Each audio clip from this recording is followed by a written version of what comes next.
చాలా విషయాలు చెప్తుంటాడు, కానీ నాయకుల మీద కానీ తనకు సంబంధించినటువంటి వ్యక్తిగత విషయాలు కానీ చాలా రేర్గా చెప్తాడు. అది చెప్పాలంటే ఆ కవితలో పేర్కొన్నట్టు చాలా సన్నిహిత సంబంధం ఉంటే మాత్రమే చాలా సెటైరికల్గా మాట్లాడుతుంటాడు.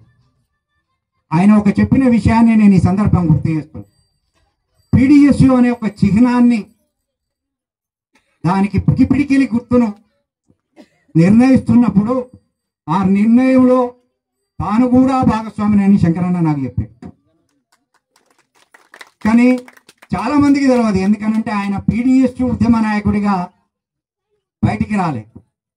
ఆ తర్వాత మరొక విషయం చెప్తా. ఆయన వరంగల్ ఫారెస్ట్కు, ఇక్కడ జగన్నకు తెలుసు, వరంగల్ ఫారెస్ట్కి ఆయన వచ్చినప్పుడు కొండన్న దళ సభ్యుడిగా వచ్చాడు. అడవిలోని విషయాలు రవాణా నీకు ఎట్లా తెలిసినాయంటే నేను చెప్పాను, కానీ నేను అడవి బయట ఉన్నా కానీ చాలా విషయాలు నాకు సంబంధం ఉన్నది కాబట్టి ఈ సందర్భంలో చెప్తున్నాను. కొండన్న దళ సభ్యుడిగానే శంకరన్న పరిచయం వరంగల్ ఫారెస్ట్ మొత్తానికి. కానీ వరంగల్ ఫారెస్ట్కు కొండన్న దళ సభ్యుడిగా శంకరన్న రావడానికి ముందు పాల్వంచ ఏరియాలో ఆయన ట్రేడ్ యూనియన్ నాయకుడిగా పనిచేసిపోయాడు.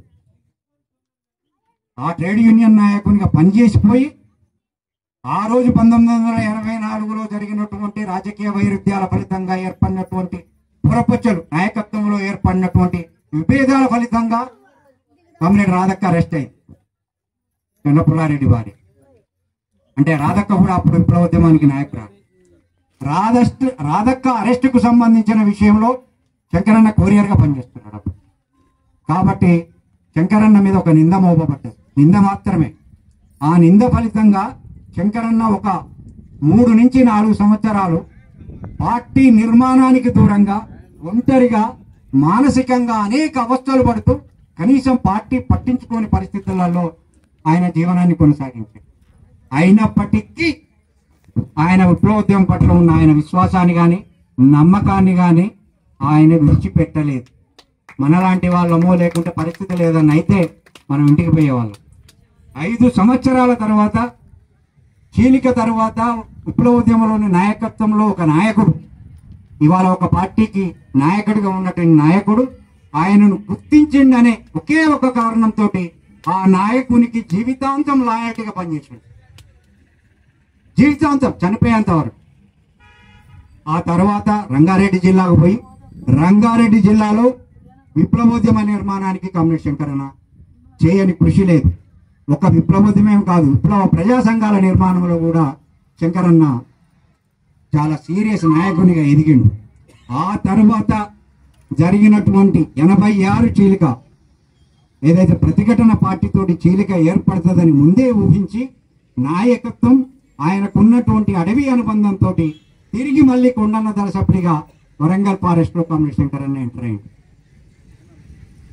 శంకరన్న దగ్గర ఉన్న గొప్ప విషయం ఏంటంటే, శంకరన్న ఒక్కడే విప్లవ పార్టీ అంటే ఏసీ ఖమ్మం వరంగల్ ఫారెస్ట్ ఉద్యమానికి నాయకత్వం వహించలేదు. అంతకంటే చాలా సుదీర్ఘకాలం నాయకులుగా పనిచేసిన వాళ్ళు ఉన్నారు. గడ్డం వెంకటరామయ్య, పాటన్న, కోటన్న, లేకుంటే ఎల్లన్న, శంకర్, భాస్కర్ అన్న, లేకుంటే మాధవన్న, చివరికి సత్యన్న అంటే సామ అంతిరెడ్డి, ప్రసాద్ అన్న, వీళ్ళంతా శంకరన్నతో పోల్చుకున్నప్పుడు చాలా సీనియర్ నాయకులు. కానీ వాళ్లకు రాని గుర్తింపు, వాళ్ళు నిలబెట్టలేని విప్లవోద్యమాన్ని కామ్రేడ్ శంకరన్న నిలబెట్టడంలో ఆయనకు చాలా ప్రత్యేకతలు ఉంది.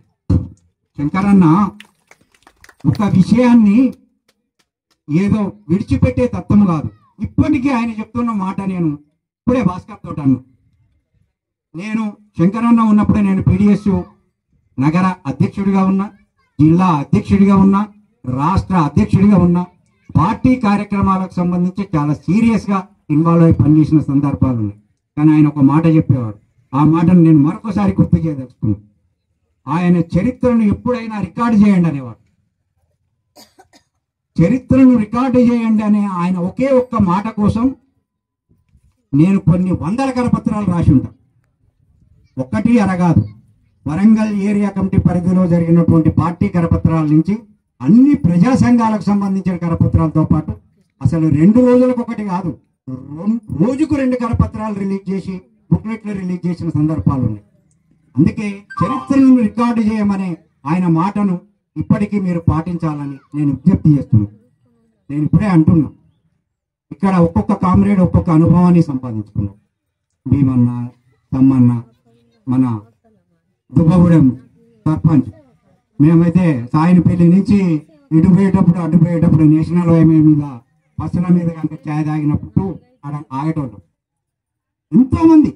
కాబట్టి వాళ్ళ అనుభవాలను రాయగలిగే వాళ్ళు సందర్భం వచ్చినప్పుడు చేయాలి. ఇవాళ నిజంగానే విప్లవ ఉద్యమం చాలా తీవ్రమైన సమస్యను ఎదుర్కొంటుంది. మన పార్టీయో ఆ పార్టీయో కాదు, భారత విప్లవ ఉద్యమే తీవ్రమైన సమస్యలలో ఉన్నది. ఇలాంటి పరిస్థితులలో మన తరం ఎలాగో అయిపోయింది. మన తర్వాత తరం ఏదైనా విప్లవం కోసం పనిచేసే త్యాగపూరిత నిరతితోటి వచ్చే తరం ఏదైనా వస్తే వాళ్ళకి ఇక్కడ వాళ్ళ అనుభవాలు ఉండాలి. మళ్ళీ వాళ్ళు ఆ నుంచి అమ్మ అన్నట్టు రౌతి వరకు వచ్చే అనుభవాలను క్రోధి చేసుకోవడం కాదు. ఒక 50 సంవత్సరాల క్రితమే, ఒక 20 సంవత్సరాల క్రితమే భారత విప్లవోద్యమంలో ఇలాంటి అనుభవాలు ఉన్నాయి. మనం కనుక శ్రీకాకుళం పోరాటం గురించో నక్సల్బరీ పోరాటం గురించో ఎట్లా చెబుతామో అట్లాగే మనం చేసినాం. నిజమే, ఇవాళ మనం జీవన విధానం కోసం మన వ్యక్తిగతమైనటువంటి పనులలో మనం నిమగ్నమై ఉండొచ్చు, ఇవాళ ఒక ప్రయత్నం చేస్తుండొచ్చు. కానీ మన జీవితంలో ఇవాళ ఒక 50 సంవత్సరాల జీవితం నాదైతే 5, 10, 1, 6 సంవత్సరం మనం ప్రజల కోసం పనిచేసినాం. మనం ప్రజాద్రోహులుగా మారిన వాళ్ళ సంగతి పేరు పక్కకు పెడితే ప్రజల కోసం మనం కూడా త్యాగం చేసినాం. మనతో పాటు మన అనుభవం, మన త్యాగం రికార్డు కావాలంటే ఏదో సందర్భంలో ఈ అవకాశాలను వినియోగించుకోవాలనేది నేను మరీ చెప్తూ, ముఖ్యంగా వరంగల్ ఖమ్మం ఫారెస్ట్ ఉద్యమంలో ఉన్నటువంటి కామ్రేడ్స్ అనుభవాలు రికార్డు కావాలనేది నా అభిప్రాయం. ఎందుకనంటే వాళ్ళు గిరిజన బిడ్డల గురించి కూడా శంకరన్న ఒక మాట చెప్పాడు. ఆదివాసీ గురించి ఆయన అద్భుతమైన కామెంట్ చేసేవాడు. ఆదివాసీ అక్కడున్నా ఇక్కడున్నా, అంటే అడవిలో ఉన్నా అడవి బయట ఉన్నా ఒకే తీరుగా ఉంటాడని చెప్పేవాడు. గిరిజనునికి ఉన్న వైరుధ్యం కూడా ఆయన చెప్పేటోడు. గిరిజనుడు తునికాకు తెంపాలన్నా కూడా చెట్టు నాది, అడవి నాది, దీన్ని నేను కాపాడుకోవాలని రెల్లుతాడు.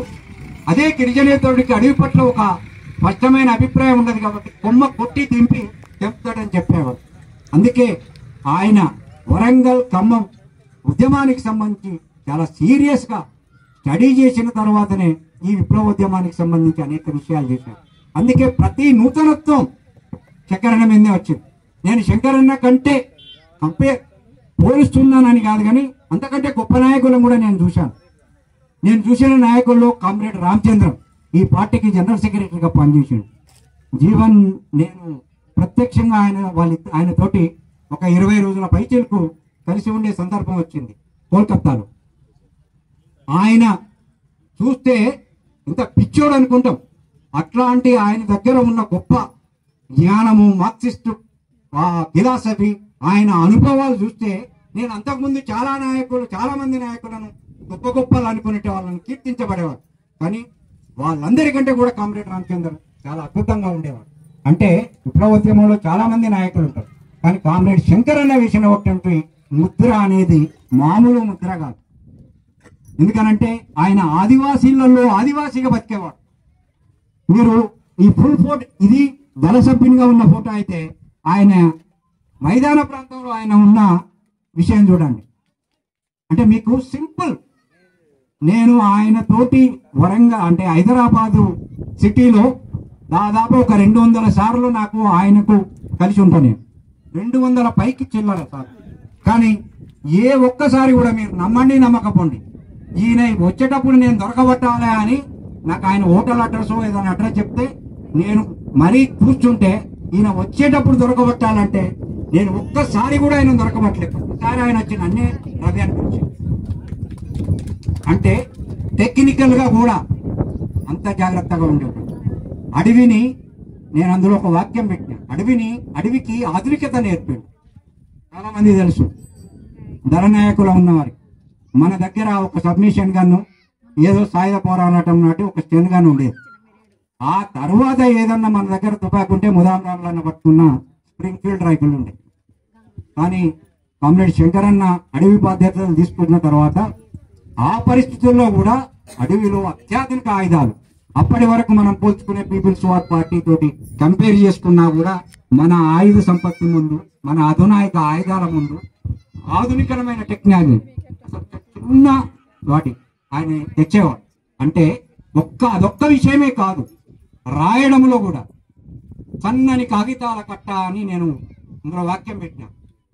విజయ్కి తెలుసు, ఆయనే ఇంత పెద్ద కరపత్రం రాయడానికి 5 పేజీలు రాశారు. పోలీసులు దొరకబడితే పెద్ద పేపర్ అయితే దొడ్డుంటది అని మ్యాథ్లితో పేపర్ అని సన్నగా ఉంటది, ఆ మ్యాథ్లిత్ పేపర్ వాడేట్టు. తర్వాత ఇంత చెప్పినా ఆయన ఎన్నిసార్లు పడ్డా ఆయుధాన్ని మర్చిపోయినప్పుడు ఏ కామ్రేడ్ అయినా, సెంట్రీ లేకపోయినా, శంకరన్న ఆ ఏరియాలో లేకపోయినా ప్రతి ఒక్కరికి ఒక అలర్ట్, అటు నుంచి శంకరన్న ఎట్నుంచి చూస్తుండో, ఎక్కడి నుంచి చూస్తుండో అనే ఒక భయం, గౌరవం ఉండేది. రెండు వైపులా ఆనాడున్న పరిస్థితులలో నాయకత్వం అనేక సమస్యలు ఎదుర్కొన్నది. ఒకవైపు ఇతర పార్టీల నుంచి దాడి, ఊచకోత అంటే ఊచకోత. మేము ఆడ ఉండగానే డెడ్ బాడీలు వచ్చేది, చలువాయి నుంచి, గోవిందరాపేట నుంచి, మంగపేట. ఇది నాకు తెలిసి ఆ రోజులలో కొత్తగూడెం ఏరియానే కొంత పీస్ఫుల్ ఏరియా, భూపాల్పల్లి ఏరియా. అంటే అనేక మందిని ఊచకోత కోసి రోజుకొక్క శవాన్ని మేము మోస్తున్న సందర్భంలో కూడా పార్టీ నిర్ణయించుకున్నటువంటి లైన్, విప్లవకారుల ఐక్యత కోసం అనేది అయితే లైన్ తీసుకుందో ఆ లైన్ కోసం చాలా మంది ఉన్నారు. శంకరన్న నేను అడవిలో కలిసి ఉన్నప్పుడే డ్రెస్ విప్పి ఆయుధం ఎందుకని పక్కకు పడేసిన చాలా సంఘటనలు నేను చూసిన. కానీ మనము తెలిసి ఒక్కరిని కూడా చంపలేదు. ఆ నిబద్ధత, ఎందుకనంటే ఆయన చెప్పేటోడు, వాళ్ళు చంపితే త్యాగం అవుతుంది, మనం చంపితే త్యాగం అవుతుంది. ఈ త్యాగం మొత్తం విప్లవోద్యమానికి నష్టం చేస్తుంది. అందుకే శంకరన్నకు ఉన్నటువంటి పర్టికులర్, నిజంగానే ఆయన రాష్ట్ర కమిటీ సభ్యుడే కావచ్చు, కానీ ఆయనే ఒక రీసెర్చ్ కూడా చేశాడు.